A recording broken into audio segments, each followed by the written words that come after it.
چوری کرنے کا حنفی طریقہ۔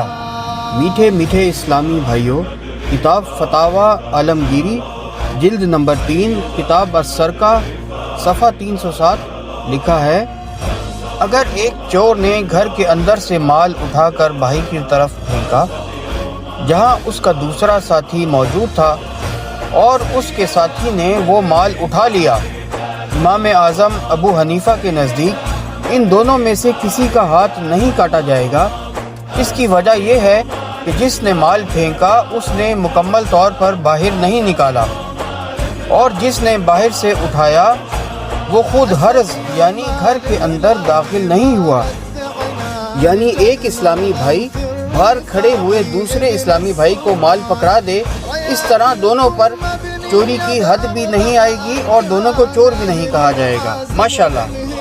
ایک اور شکل کہ اگر چور نے دیوار کے پیچھے سے اپنے ساتھی کو مال پکڑا دیا اور خود اندر ہی رہا تو امام ابو حنیفہ کے نزدیک حد جاری نہیں ہوگی، یعنی ان کو چور نہیں کہا جائے گا۔ فقہ حنفی میں ایک مشہور اصول ہے کہ اگر چوری میں ذرا بھی شبہ پیدا ہو جائے تو ہاتھ کاٹنے کی سزا یعنی چوری کی سزا ختم ہو جاتی ہے۔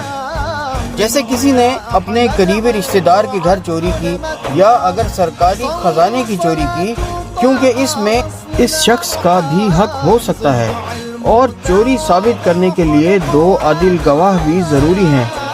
اب سمجھ آئی حکمرانوں کے لیے چوری جائز ہے سرکاری خزانے سے امام ابو حنیفہ کے مطابق، کیونکہ سرکاری خزانے میں ان کا بھی حق ہو سکتا ہے۔ یہ کتاب فتاوی عالمگیری مغل بادشاہ اورنگزیب عالمگیر کے حکم پر لکھی گئی۔ اس کو لکھنے میں 500 خالصتاً فقہ حنفی علماء نے حصہ لیا۔ دوستو، یہ نقصان ہے اہل بیت کو چھوڑنے کا۔ رسول اللہ نے فرمایا، میرے بعد 2 بھاری چیزیں ہیں، ان کو تھام لو، قرآن اور میری اہل بیت، تم گمراہ نہیں ہوگے مگر